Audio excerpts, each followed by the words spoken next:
kita jadi produknya gitu. Kita jadi orang apa bukan personal person per person, tapi ada memang kita ditawarkan menjadi lahan untuk dijual. Ini yang harus diperhatikan. Nah, yang penting juga ketika punya aplikasi yang banyak itu, apalagi aplikasi gratis, kita tuh mengizinkan aplikasi untuk akses apa aja sih? Ini penting nih. Kadang-kadang kita nggak tahu gitu loh. Contoh di Bukalapak, misalnya kita install Bukalapak, pada prinsipnya dasarnya mereka akan meminta akses ke kamera, akses ke kontak, dia bisa baca kontak, akses ke lokasi, akses ke mikrofon, telepon, storage, dan seterusnya.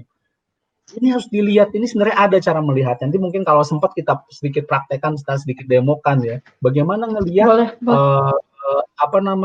setiap aplikasi ini minta akses apa saja.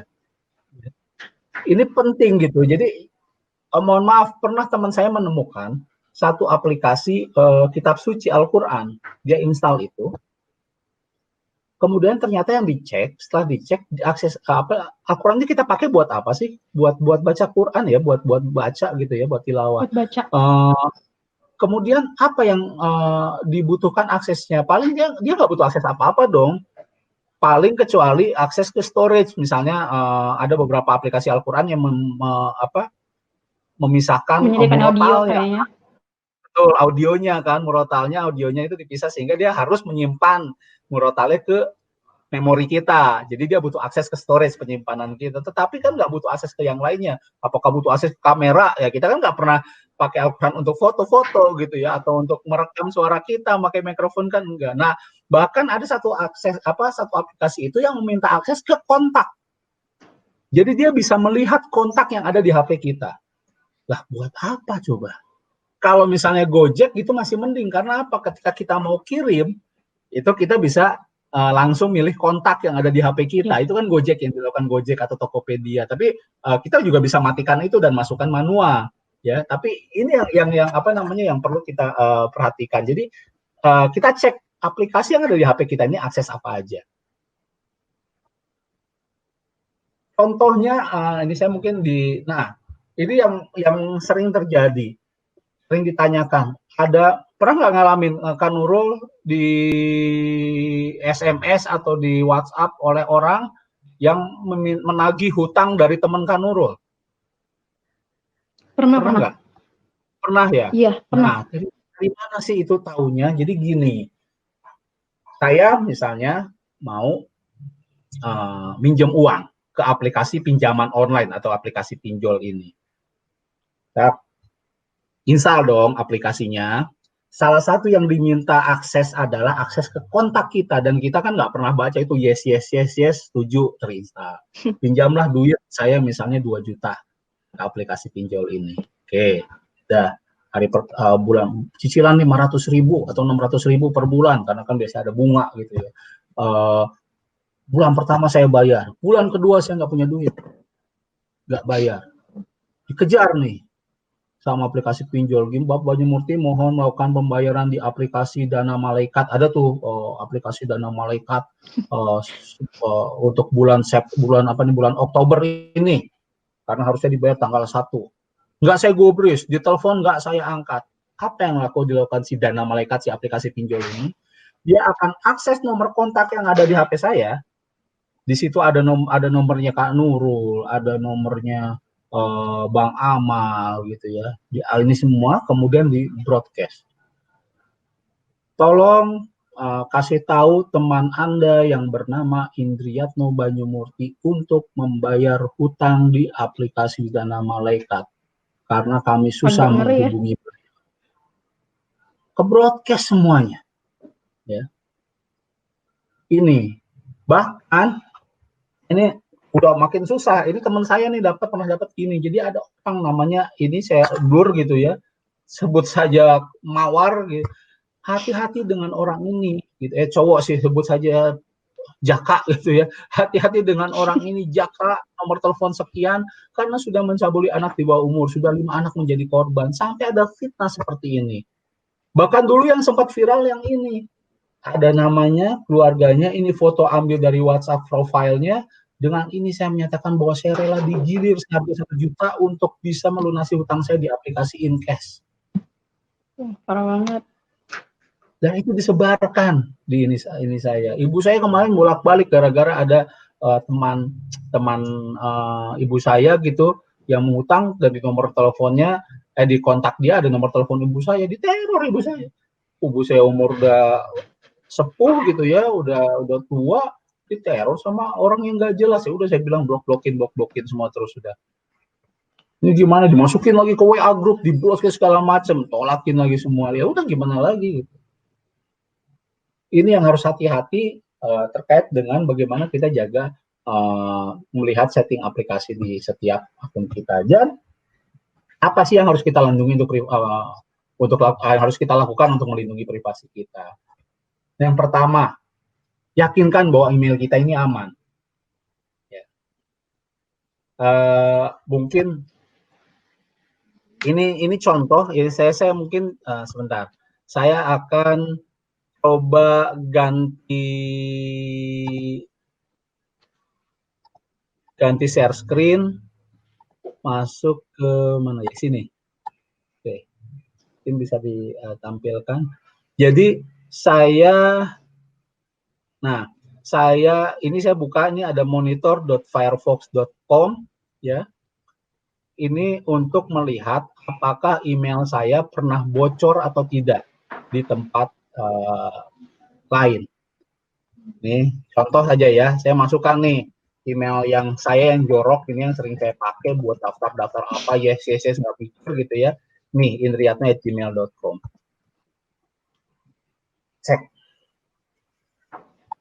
Ternyata email saya muncul di 5 kebocoran data, 5 database, 5 kebocoran database. Ya. Tokopedia yang kemarin di bulan Mei sempat rame, ya, Canva, Discuss, Bitly, dan satu lagi LinkedIn tahun 2016. Ini misalnya Tokopedia, apa sih yang dilihat yang bocor?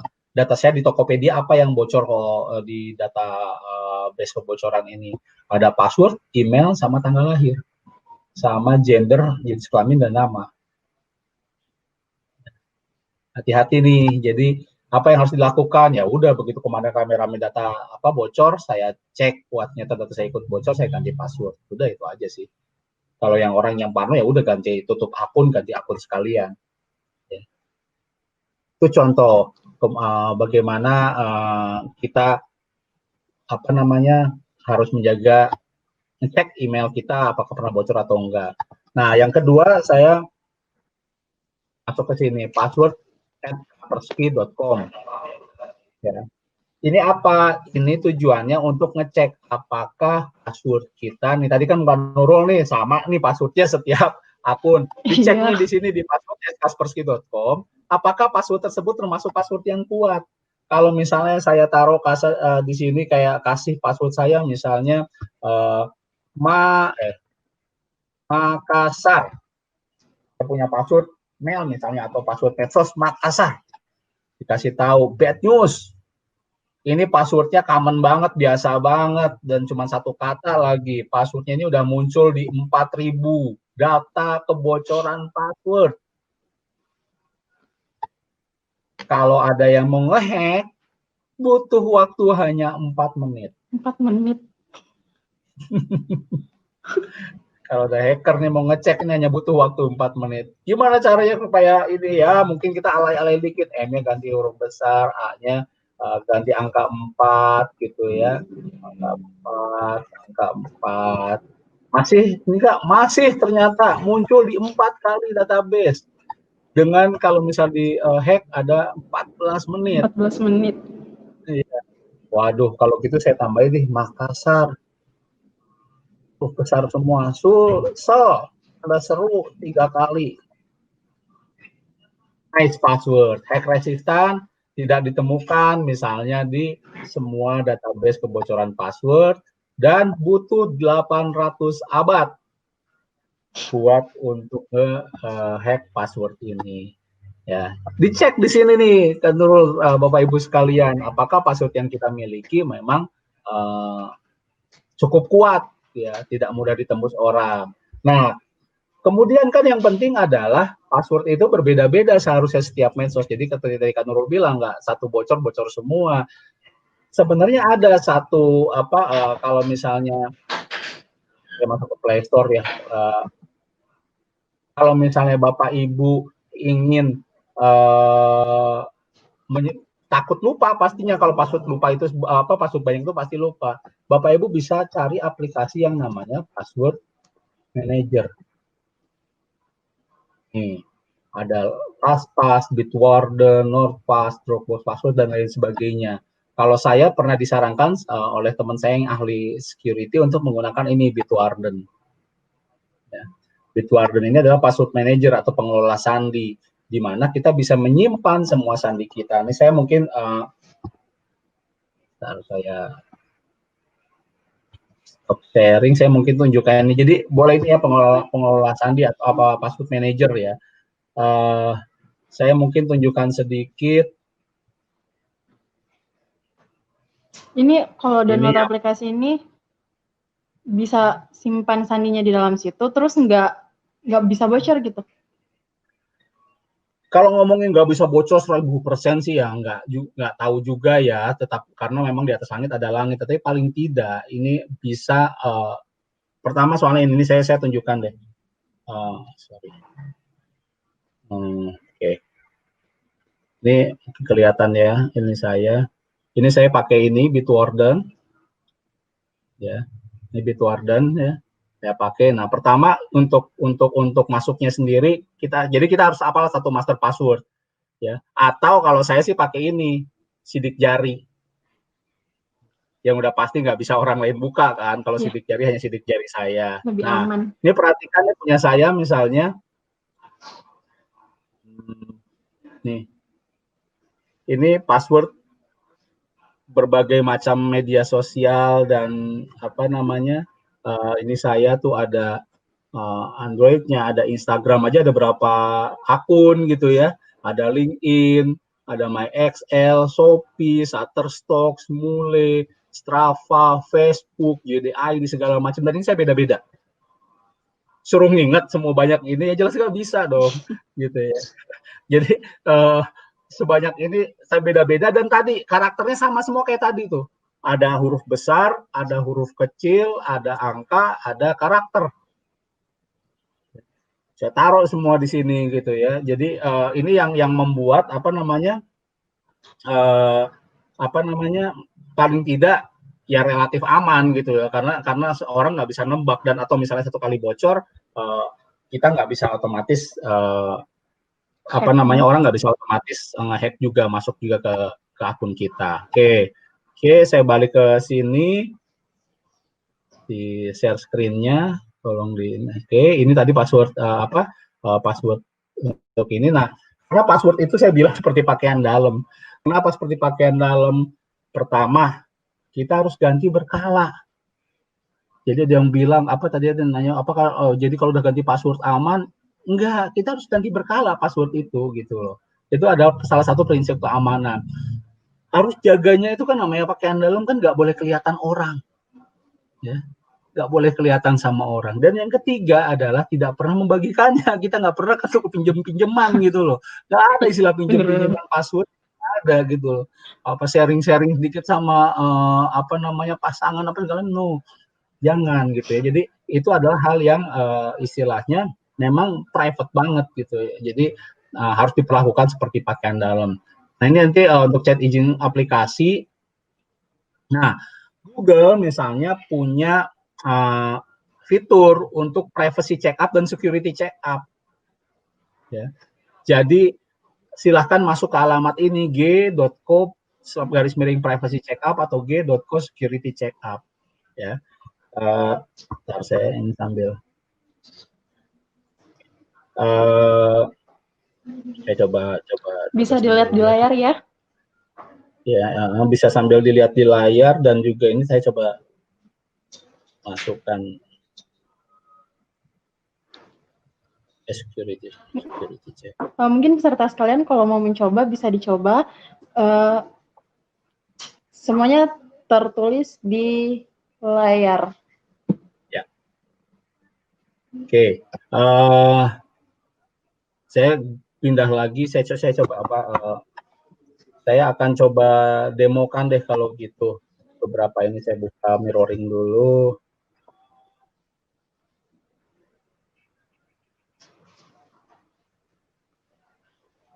Jadi saya akan tampilkan layar monitor saya ke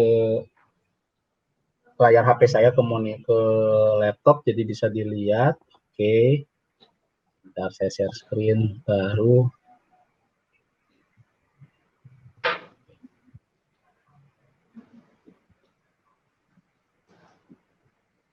Nah, ini tampilan tadi g.co garis miring security check up, ya.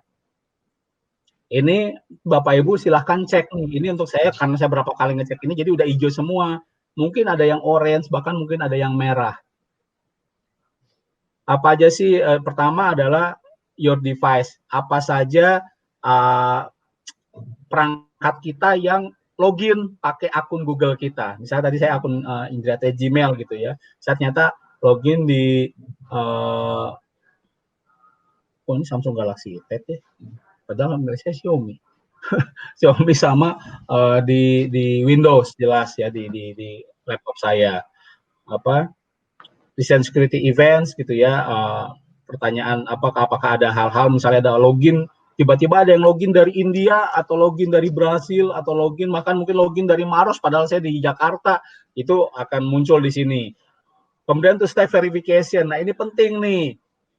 Bapak Ibu harus mengaktifkan yang namanya two step verification. Nanti saya akan bahas di belakang.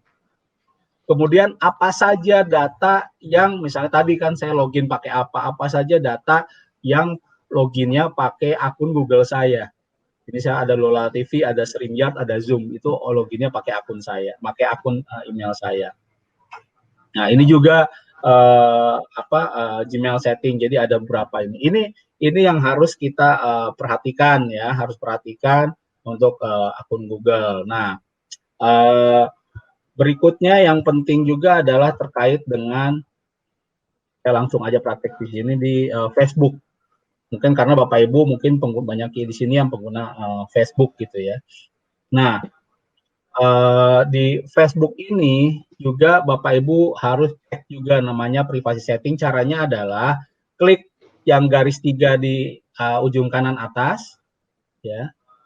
Kemudian pilih yang agak ke bawah pengaturan dan privasi. Ya. Kalau untuk langsung ngecek bisa di pintasan privacy atau privacy shortcut. Ya. Nah, di sini Bapak Ibu bisa cek nih, pertama misalnya untuk pengaturan privasi, bisa dicek nih siapa aja sih yang bisa ngelihat hal yang kita share. Apa sih hal yang kita share maksudnya? Ada profil, ada postingan cerita sama orang-orang yang kita blokir. Bisa dicek nih di sini. Kemudian gimana sih cara jaga akun kita supaya tetap aman?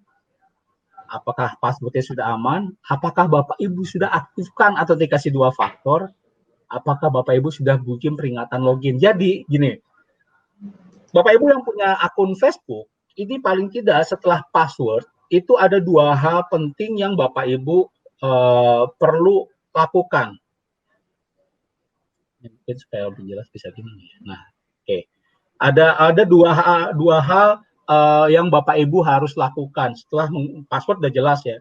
Yang pertama adalah mengaktifkan autentikasi 2 faktor. Yang kedua peringatan login. Autentikasi 2 faktor ini apa? Jadi gini. Tadi kan Mbak Nurul bilang ya. Mbak Nurul nih, saya tanya nih ke Mbak Nurul. Mbak Nurul kalau saya tahu akun atau email yang digunakan Mbak Nurul untuk Facebook, kemudian saya tahu passwordnya, kira-kira saya bisa masuk login pakai akun Mbak Nurul nggak? Bisa. Kalau Facebook bisa karena nggak. Kalau besok bisa. Ya, bisa. Kecuali Mbak Nurul sudah mengaktifkan yang namanya autentikasi 2 faktor ini. Kalau Google nggak bisa karena deaktif. Nah, kalau Google nggak bisa karena udah diaktifin. Nah, ini juga harus diaktifin semua. WhatsApp, Facebook, Instagram, Google, apapun akun media sosial itu pasti punya autentikasi 2 faktor. Dan ini harus Bapak Ibu teman-teman aktifkan. Cara mengaktifkannya nanti tapi intinya itu. Jadi kenapa harus diaktifkan? Jadi begitu saya tahu misalnya emailnya Mbak Nurul, nurul@gmail.com, passwordnya Maros Berjaya, misalnya. Saya ketikkan, begitu kalau nggak diaktifkan, saya langsung masuk ke akun Facebook Mbak Nurul. Tapi kalau udah diaktifkan, maka Facebook akan nanya lagi. Silahkan masukkan kode yang kami kirimkan melalui SMS ke HP Anda, ke nomor sekian. Saya megang nggak HP-nya Mbak Nurul? Kalau saya pegang ya selamat juga gitu loh. Saya langsung masukin OTP. Tapi kan nggak sulit, saya kan nggak pegang HP-nya Mbak Nurul. Gimana saya tahu gitu OTP yang dikirimkan? Jadi selamat, akunnya nggak bisa saya hack, nggak bisa saya ambil. Atau bisa juga sebenarnya gimana Mbak Nurul?